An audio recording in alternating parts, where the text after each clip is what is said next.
Wake that ass up. Early in the morning. The Breakfast Club.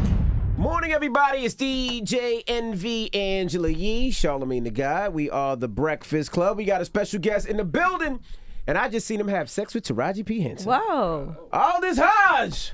What's happening? What's happening? You just gonna put That was all a my creepy business out? introduction. That was horrible. I mean, out of context, I don't know what that means. Because right before the mics went on, you asked him what was his size. Yeah. That is a fact. That is a fact. And he said large. Well, we're talking about what Which men is also wants. a fact. Now, Yee You actually don't need to know that, Aldis. Yee actually seen the movie.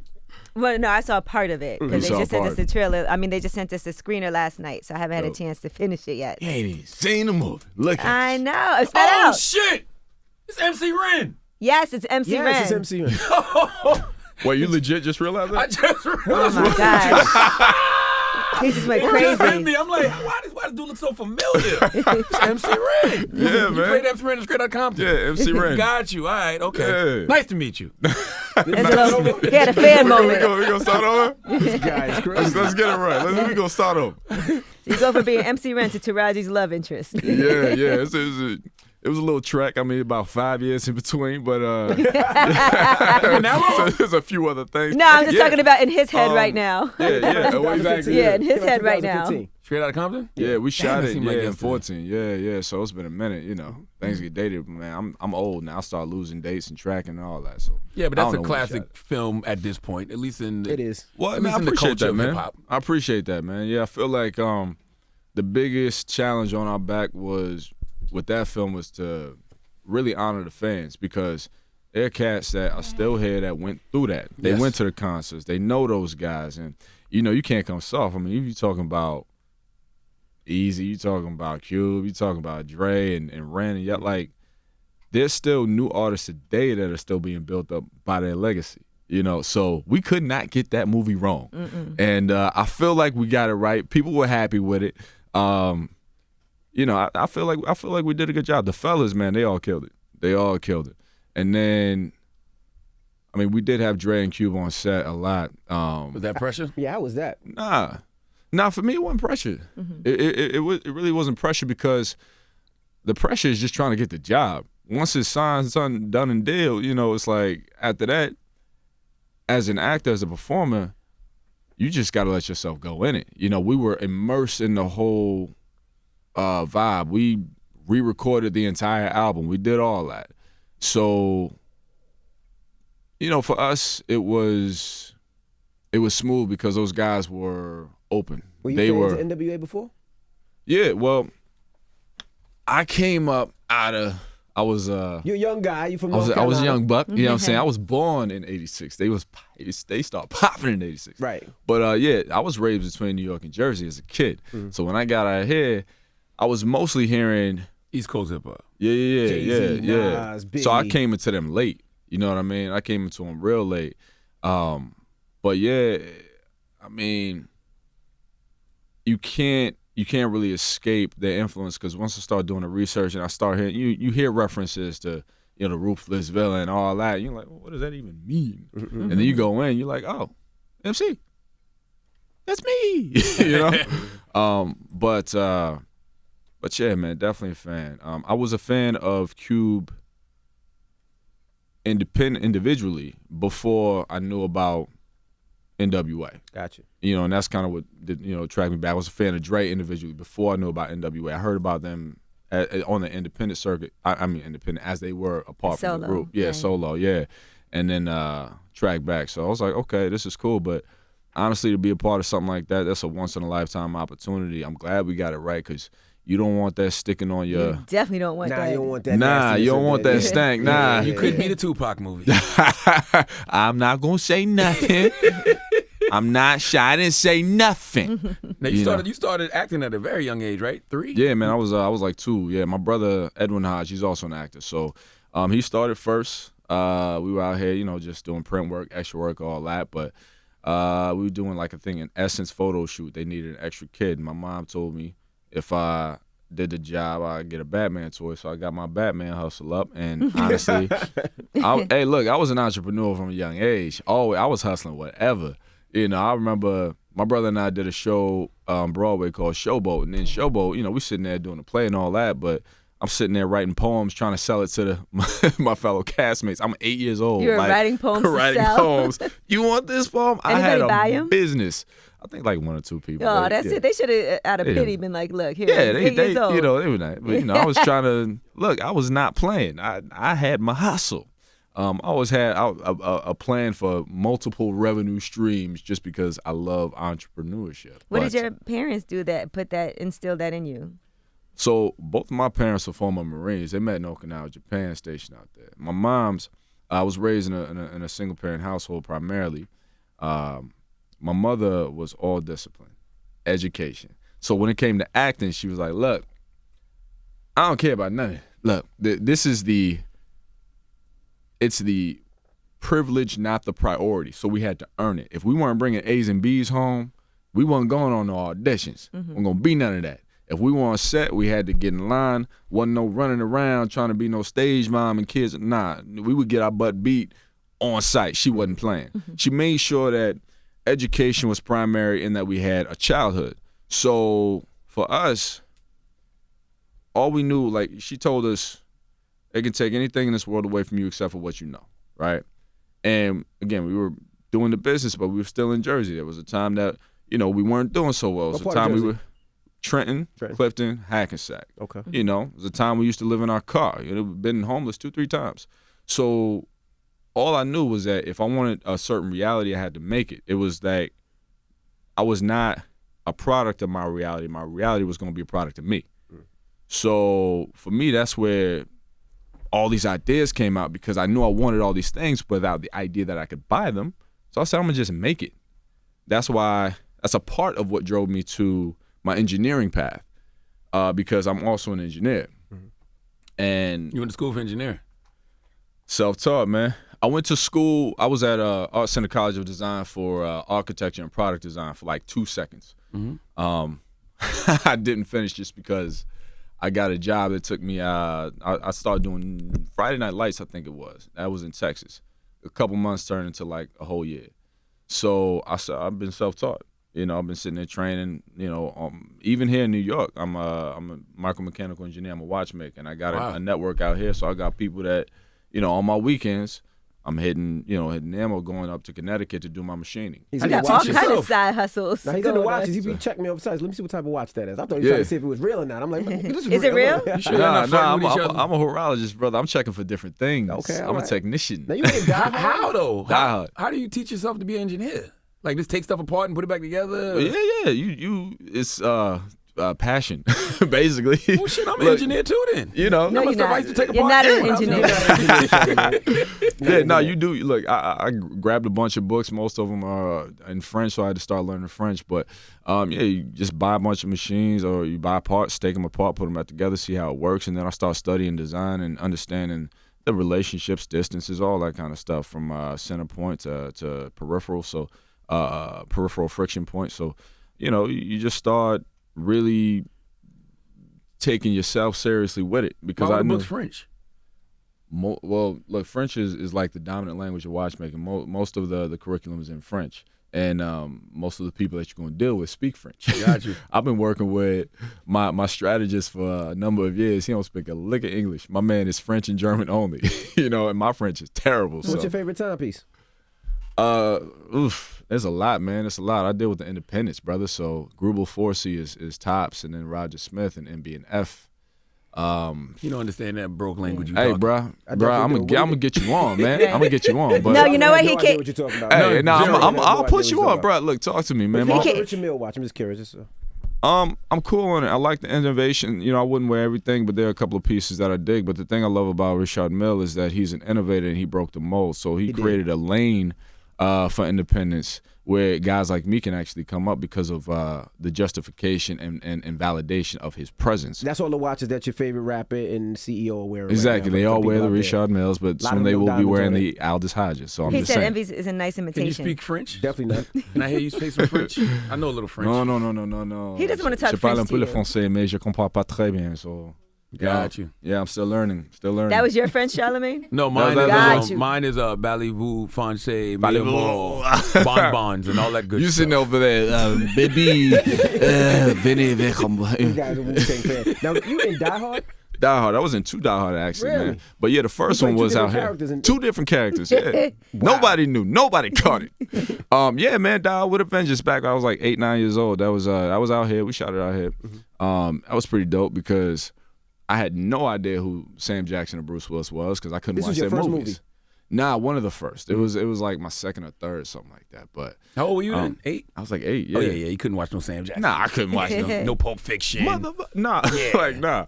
Not even Coming to America? When he played the guy that robbed the I watched Coming to McDonald's? America, but I still didn't know, Yeah, I remember say- that say- character, yeah, that's yeah. right. You know what I mean? Coming to America is a classic, man.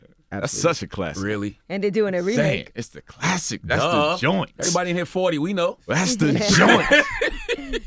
Everybody but me. I ain't 40 yet, bro. I ain't Like, 40. slow down, not everybody in Hey, here. fall back, fam. I got a few years. So yeah, man, Die with Avengers, that was pretty dope because Sam actually told my mom, if your boys want to learn real foundation of acting, they gotta get on stage. And coincidentally enough, my brother and I had an audition for Showboat right after that. Didn't realize what it was. We thought it was like the longest commercial ever because the contract came down for like 6 months, but ended up doing that Broadway show for about 2.5 years. I came in a little later. I was a little young at first, so my brother did it for 2.5 years. I joined him midway and did 1.5 years of that. So you were homeschooled during that time? Oh yeah, homeschooled. I was. Let me see. I think I hit homeschool around 4th grade because my brother and I were always fighting in school. Fighting other people. Yeah, man, Jersey was tough, bro. Yeah. You know, we grew up around a lot. Even in Jersey, like let me see, in Clifton, one too many black families around. We were one of few. We dealt with a lot of racism, and we even dealt like the KKK were out there too, which most people don't. Yeah, that's the thing. Most people are surprised, but we grew up around that. I'm talking trash thrown on the lawn and thrown in our backyard every morning. We had our Christmas lights cut 3 years in a row, so we just stopped putting them up. Damn. You know, the school tried to expel me for whooping a boy up just because he called me the N-word. And, you know, you sitting there like 7, 8 years old, what you gonna do? You know, back then for us it was a weapon. So, you know, he called me that word, and they said I was being a little rough on the boy. I don't know, but they beat me off the boy. They tried to get the cops. My mama said, if you're going to expel my baby, everybody going to get the whoop. So what happened was my mom started working up in the school, and they called her the lunch lady from hell because she was there to monitor us, but also to really protect us, but also to look out for other kids as well because there was a lot of mess going on in that school. Mm-hmm. But, yeah, I started getting homeschooled around 4th grade, and then, you know, we knocked that out up until I was 14 where I started college. So you was an extra in the Malcolm X movie too? Yeah, man. What? You had to be like 2. You know what's Yeah. crazy? So was Taraji, right? I know, Yeah, she Taraji was. And so you too. guys have a lot of. We is full circle. Wow. So y'all was Come both. back. Where was you in the movie? Was you a baby? Or what was you? Was you, I don't you wasn't remember, one of man. the kids at the He end. said, I don't saying, remember. Nah. I just remember being in a crowd of people on the street, you know, watching Malcolm speak. Oh, so And- you wasn't at the end. Taraji was at the end when they said, "I am Malcolm X." Oh, part. word up. Yeah. That's pretty dope. I think if I'm not that's pretty mistaken. dope. That's Yeah. She was you started watching the school, speech. You started college at what age? 14. 14. At 14? Yeah. That's Told you crazy. education wasn't a joke, man. You a regular Doogie Howser. You know who that is? A two reference. I know Doogie. I know Doogie House. I grew up on Doogie House. Everybody know Doogie House. Just making sure. We know Doogie. Yeah, man. No, education is everything, bro.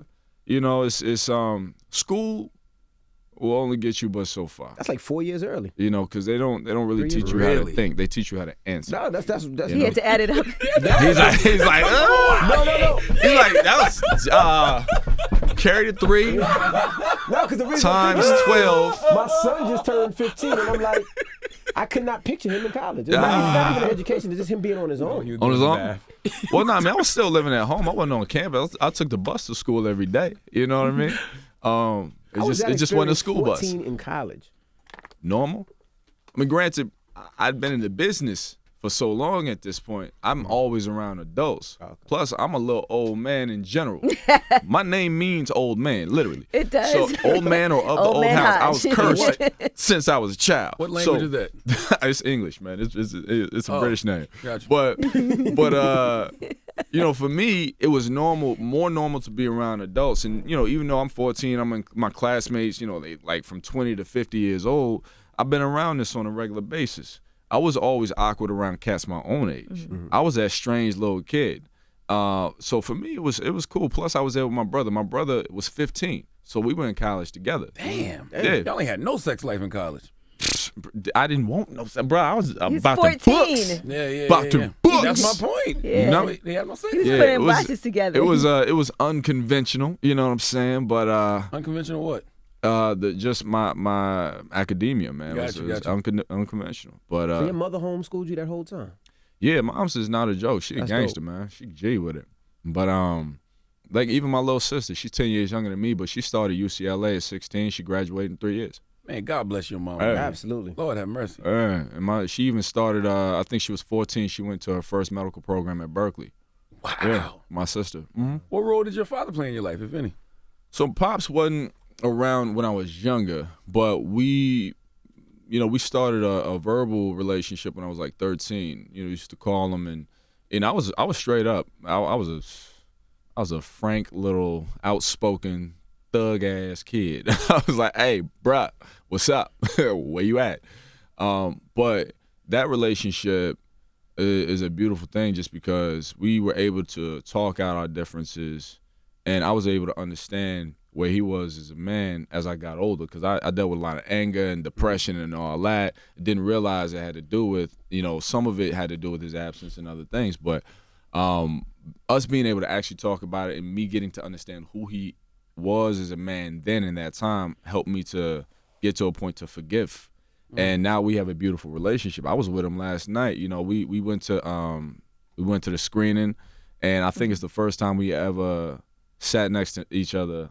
He's seen my work before, but it's the first time we ever sat next to each other watching it together. And I got to see him that he just had fun. I was like, all right, man, this is cool, because no matter how old you get, there's a point you still gonna need your parents. And if y'all can find it, I say fight for it, because it's still things as a man I'm trying to figure out. And yeah, I'm 32 now, but I'm tired of trying to figure it out. I just wanted to figure itself out. But And sons are always gonna want the respect of their fathers. Yeah. But I know, like, in my position, to get that respect, I definitely had to give that respect. So it couldn't come from a place of anger dealing with him. You know what I mean? And he has full respect for me. And honestly, I got to a point where I just kind of understood him and his journey. And my mom was great because she always kept it 100. She said, look, your daddy, he done made a few mistakes. He did this, but that's still your daddy. You still got to give him that respect and love. And whatever relationship y'all going to find it on your own, but that's still Pop. She never bashed him, So, I was dealt the hand that I had, but I had great parents, man, and I can't even shade none of the experience or maybe the lack of presence, just because that's what made me what I am. And I'm sure being with your brother, too, helped you out a lot.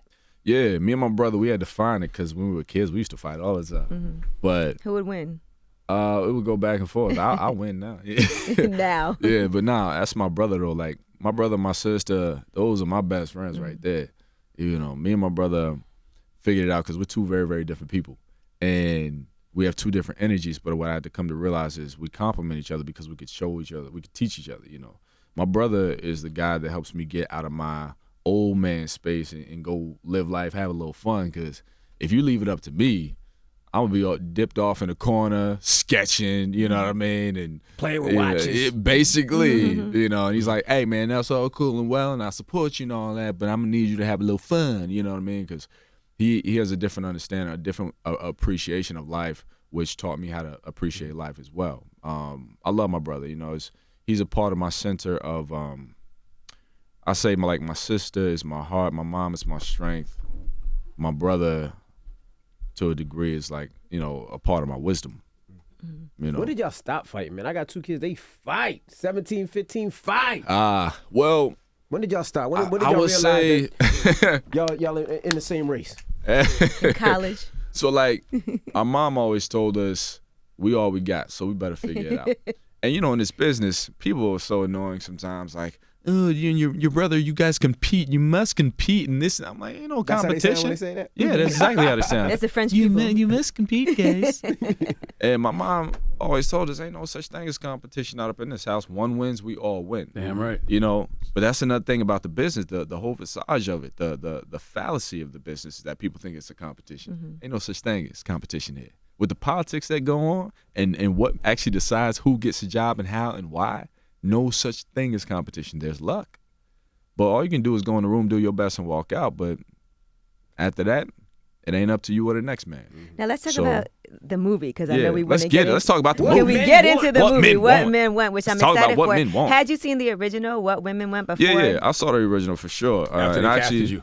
you said, Was it before or after? No, it was before. Because that's a classic movie. It was too. before. I Yeah. saw it when it came out. I was actually a fan of it, you know. But when this movie came up, I didn't see it purposely because I didn't want to go back to whatever that was and make that and put any of that into this this film. I wanted this film to stand alone because when I read the script, I don't feel like it's a remake or a sequel and none of that. I feel like it stands on its own. Yeah. And I wanted to give it that respect. So, you know, I mean, I've seen the movie. Like I said, I'm a fan of it, but I've seen our movie and I'm more of a fan of ours. Listen. Just saying. So, yeah, as watching this movie, I was talking about this with my friends, and I was like, we want to know what men are thinking. Like, I think that would, and it was driving her crazy. Yeah. But I'm like, I don't know if that's information that we necessarily. Would you want to know what your man is thinking? No. I don't think so. I also feel like most of the time it'd probably be blank.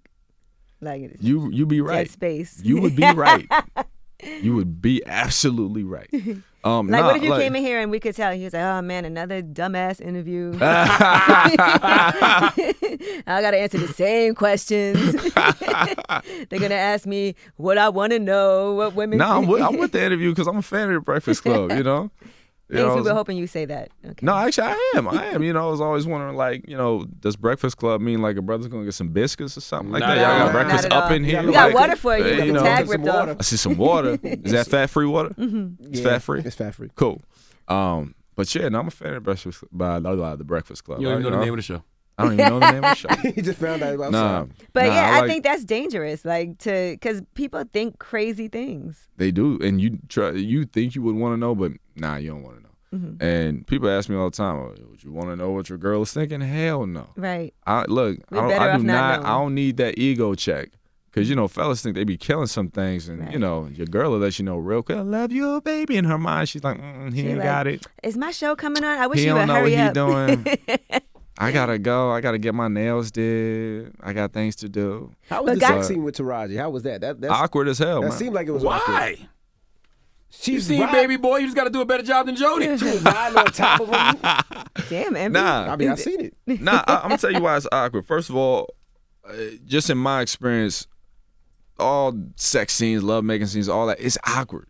People don't realize, like, you on set, first of all, you got your homie with you that you got to do a scene with, you know. I mean, it's nothing but, you know, love and respect, but at the same time, like, y'all peoples and y'all got to get down to your bare minimums and show the world. Then you got your whole crew sitting there and everybody just, you know, sitting off the side looking at you, snacking, eating chips, Right. drinking They're like, coffee, cut, you know, that getting wasn't- ready. That was It's wrong. an awkward environment. Plus, so we had talked about it like the week before we shot the scene. We talked about it, of course, and how it was going to go down, what kind of points you want to hit. And then that weekend, she got engaged. Yep. Damn it, man. Yeah. So Here then, you come.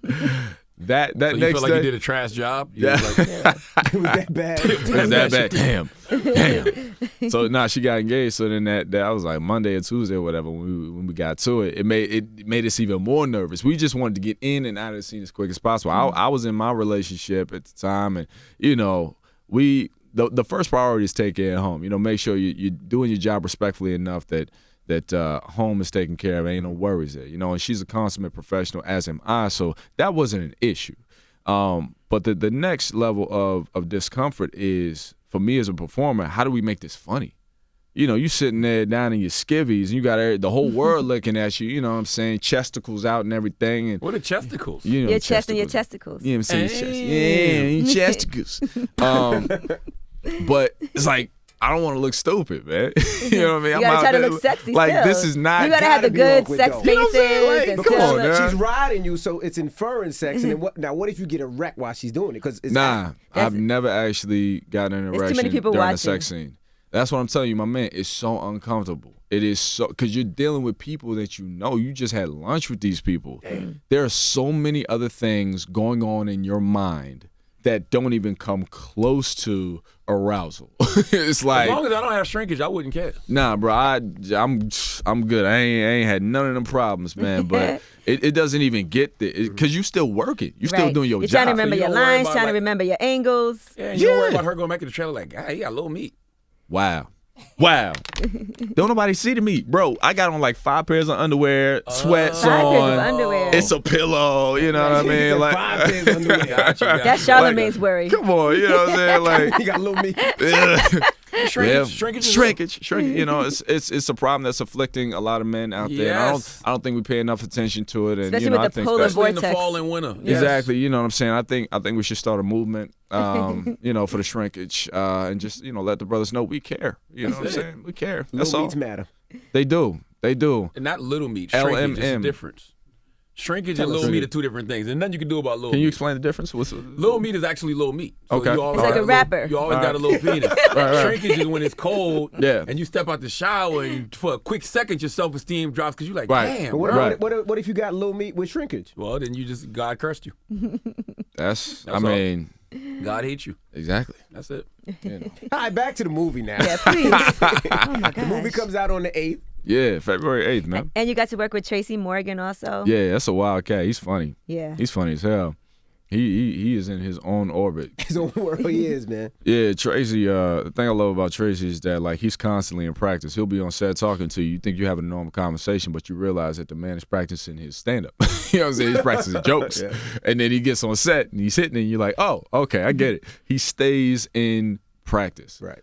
He's a real cool cat, real cool. But we had a lot of good folks on this set. Pete Davidson. Oh, yeah, he's funny as hell, PDD. too. He's funny Phoebe as hell. Robinson. Yeah. I feel like I don't know why I just feel like acting like the roles you've done so far is like they kind of like I don't want to say beneath you, but I just feel like your range probably is way broader.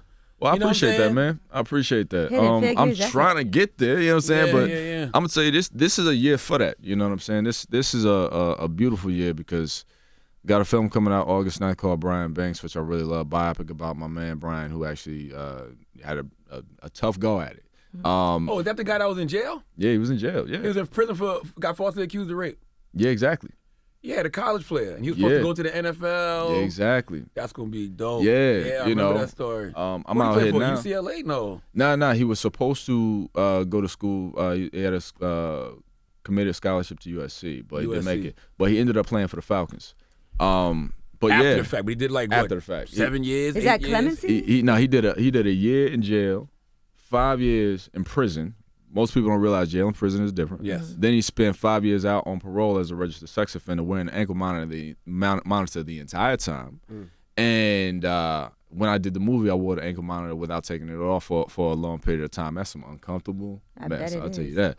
But And the girl finally she admitted on recanted Facebook. on tape. They got her on tape, But it's a beautiful film, man. That's a film full of When hope. does that come out? August 9th. August 9th. It's a really great film. And you're but playing Brian. I play Brian. Oh, that's man. the role, baby. Yeah, That's it right you know? there. That's the role. Well, I mean that's one, but I'm saying this year is definitely a year of range. I'm out here right now shooting my TV show called City on a Hill. That's and the Showtime series? Showtime series. Yeah, my co-lead is Kevin Bacon. So right now, if y'all haven't met him, everybody's 1 degree at this point. And then like you mentioned, Clemency. That's actually was at Sundance. We just won the grand jury prize. That's Alfred Woodard and a beautiful director, writer Chinoya Chukwu. They did a great job with that. So, and then that on top of, the awesomeness of What Men Want. So, for me, it's a fantastic year for exposition because Right. I've been in the game 30 years and I have been trying to show people like, yo, I stretch. And he's Knock 32, it by the off. way. The You way you just started said at that, 2. I've been in the Hey, game hey, 30 hey, years. He's like, I He's ain't been in the 32. game 30 years. Come on now. You started at 2. I'm gonna ask you this: if you working at McDonald's, are you trying to, are you trying to flip burgers for 30 years? Or are you trying to His move up to sister fired him management? when he worked at You know what I'm Chipotle. saying? His sister fired I him. ain't trying to flip burgers for no 30 years. I remember at 12 years old, I think it was 12 or 13. No, it was like 12 years old when it really hit me that this was a business, and I said, "This, like, I gotta work for me," Right. because that was the first time I got fired from a job for being too good.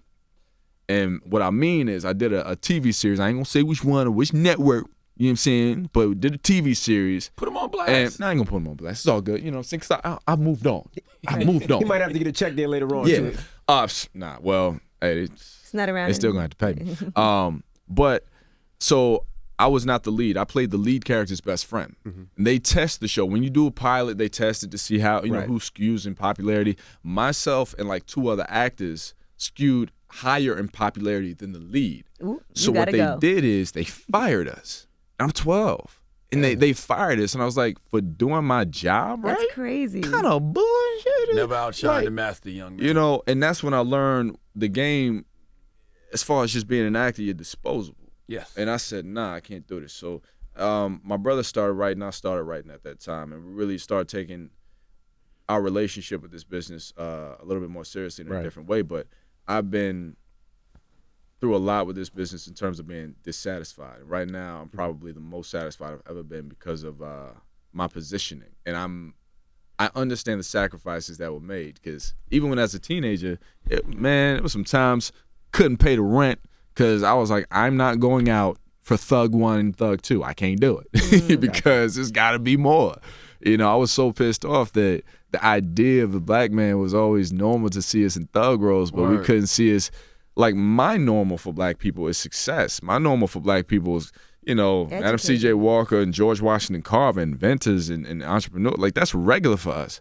But the fact that they didn't see it they didn't internalize that as a normalcy to a degree was it's insulting. That's to a degree why I became an engineer as well. I wanted to be all kinds of engineers, but I just wanted to be something with engineer on the title, because in Jersey, you know, where I was growing up, no one regularly associated intelligence or intellect with black skin where I was at. You want to change your narrative, defy all the stereotypes. Well, I went to what was natural for me. I had a natural inclination for science and the field of engineering.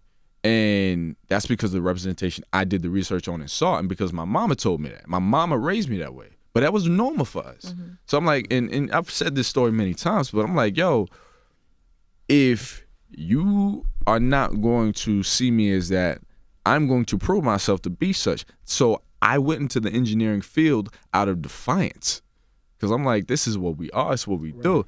And just the idea, it doesn't mean you have to be an engineer or whatever, but just the idea of successful people who are black, we are part of that narrative. We are part of the definition of success, especially when you think about America in general. We are a massive part of America's success. We at one time were the part. We built this shit. Well, I'm saying, like, we were the currency here. Yes. Don't tell me about no Wall Street and all that, and we can't get a piece of it when we were the goddamn currency. So if you want to remove our identity from the definition of success, I don't know what's going on. Who educated you? You need to go back to school. But the problem now is with the way the cultural politics sort of happen, we got a whole generation that doesn't realize that.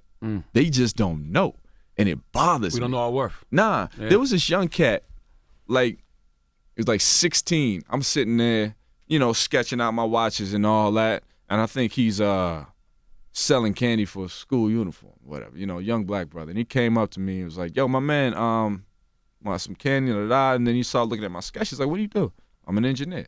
Oh, word? Yeah, that's cool, man. You know, I never saw a black engineer before. I'm like, okay, cool. What you doing in school? I don't know. Well, what do you want to be when you grow up? Rich. Word? Are you serious, bro? I said, my man, you gotta know your worth. You gotta figure out what you want to do and make a plan. Well, you gotta show them what options are. Yeah. That's why it's good to meet brothers like you, and I can ask you what it is you do, and you say I'm an engineer. That opens up their mind to the possibilities. Yeah, because whatever you want to do, you just have to be nothing but excellence. And it's not about excellence in the field. It's about excellence to yourself. Like, you have to meet and exceed your own potential. That's your responsibility to yourself. Figure out what moves you, I want to say to you, and then master it. What you enjoy, absolutely. I want to say to you, your future is very bright, sir. You know what I'm saying? I appreciate I'm glad you. to meet you, old man. Hey, I'm an old Okay. man. Now, we appreciate you for stopping through, man. I appreciate y'all. Absolutely. Thank you very much. Thank Aldis Hodge. Tell them where to follow your Twitter and Instagram. Hey, look, I'm on sure a bunch of I'm girls on wanna be in your Instagram DMs. right now. It's they there, boy. They wilding too. Our social media has made people brave as shit. My Instagram is at Aldis_Hodge, and I think Twitter might be at Aldis Hodge. Was there another Aldis Hodge that you had to do the underscore?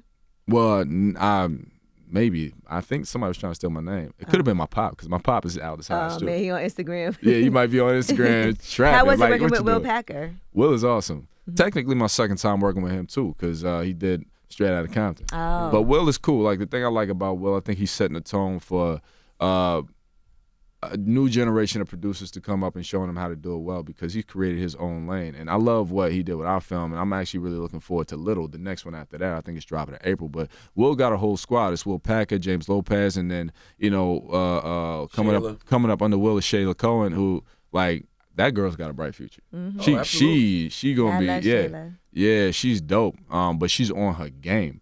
So the thing I see in Will is that he's bringing up his people, and he is setting the example. He is the example for how to get it done right. So I got nothing but respect for the brother. And you know what? As long as we keep getting those cats, the Will Packers, the Charles Kings of the world, you know what I'm saying? The Kenya Barrises, all those cats, Lena Waithe, like we just need them to keep pushing, because they are the example right now. They getting it for sure, but they don't realize that their presence far exceeds maybe what they understand now, because a lot of cats looking at them for education, because we ain't getting it in schools, That's right. Well, thank you for joining us, That's right. bro. This guy's gonna be a star, man. Check Get out trapped by him now, ladies. All right, put holes in his condom now. Really? Okay. Wow. Really? What kind of advice is that? February Brother. 8th. What Oh, day my you want? gosh. Hey, I'm gonna send you my child support checks, bruh. I'm gonna send you my child support bill. Is what I'm gonna do. Straight up. It's gonna be about 6-7 illegitimates that you're paying for. Okay. My God. Done deal. You can use them for your taxes, though. Exactly. I'll Write them off. Write them off. It's the Breakfast Club. Good morning.